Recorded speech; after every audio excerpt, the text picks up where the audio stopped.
Hey everybody, Peter Zeihan here, coming to you from extremely foggy Colorado. We are continuing kind of a two-part one here and something that's going on with the Chinese and their inability to govern or enter into negotiations. So the new news from the 5th of July is that the Chinese are restricting exports of a couple of materials to the United States, materials that are used in green technologies and semiconductor industries, specifically germanium and gallium. Now, for those of you who've been following me for a while, you know that when it comes to things like rare earths, I'm really not concerned because all we have to do is kind of turn on the processing capacity that we've already built, and then within a few months, the Chinese supplies don't matter at all. This doesn't fall into that category. Gallium and germanium are not rare earths.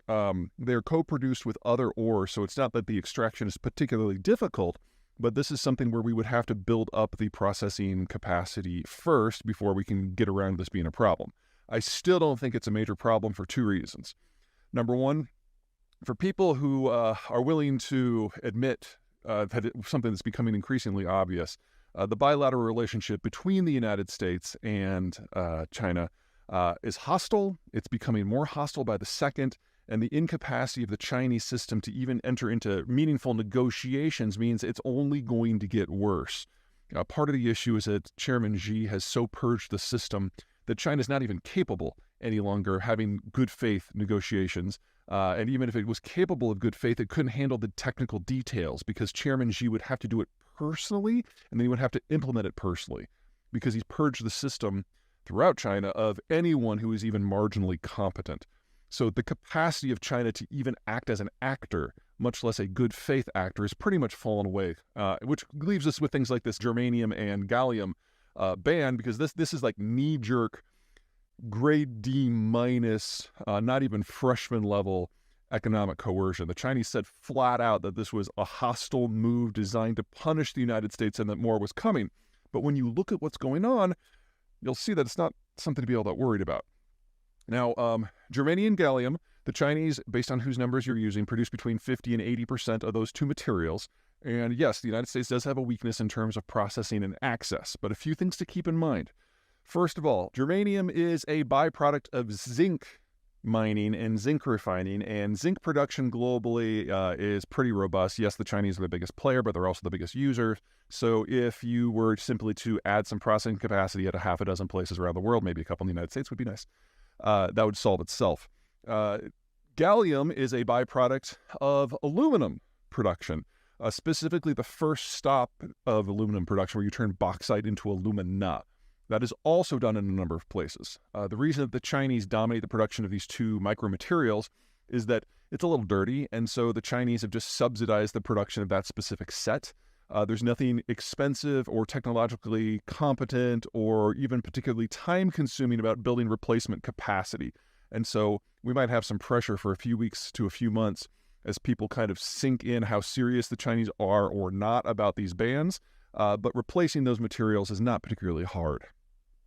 Second, I would argue that this is a good thing that the Chinese are using a complete lowball, flunky, incompetent measure of intimidation because, you know, Americans are going to blow this out of proportion. Things like the IRA and the CHIPS Act were raring for a third one that is specifically about strategic materials production. And this plays right into that political drama. You'll have Democrats and Republicans falling over each other in order to put the money forward and put in regulations to encourage these productions within the North American system. And the Chinese have really proven to be very helpful in that. And third, and most importantly, if the Chinese really are serious about an input war, oh my God, they are fucked. Because 90% of the world's semiconductor-capable silicon comes from North freaking Carolina. And so if we're really talking about a materials war as part of the struggle for the digital age, they're not going to have computers because they can't get access to the raw materials that are necessary in mass to make the most basic technologies that make the era run, and that's semiconductors. So this is not something where the Chinese have any more than a passing advantage in a couple micromaterials that are easily to produce in other places.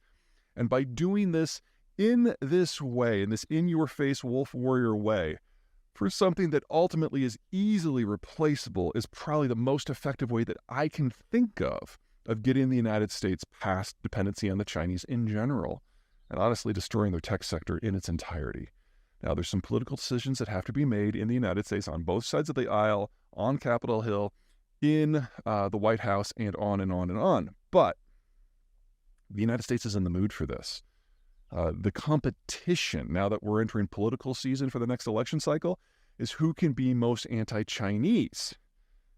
It's just a question of whether or not you're going for decoupling or de-risking or resourcing. I mean, everyone has their own preferred term, but the bottom line for almost everyone is how to end the dependency. And the Chinese are really being very helpful in encouraging us to move that forward. All right, that's it. Take care.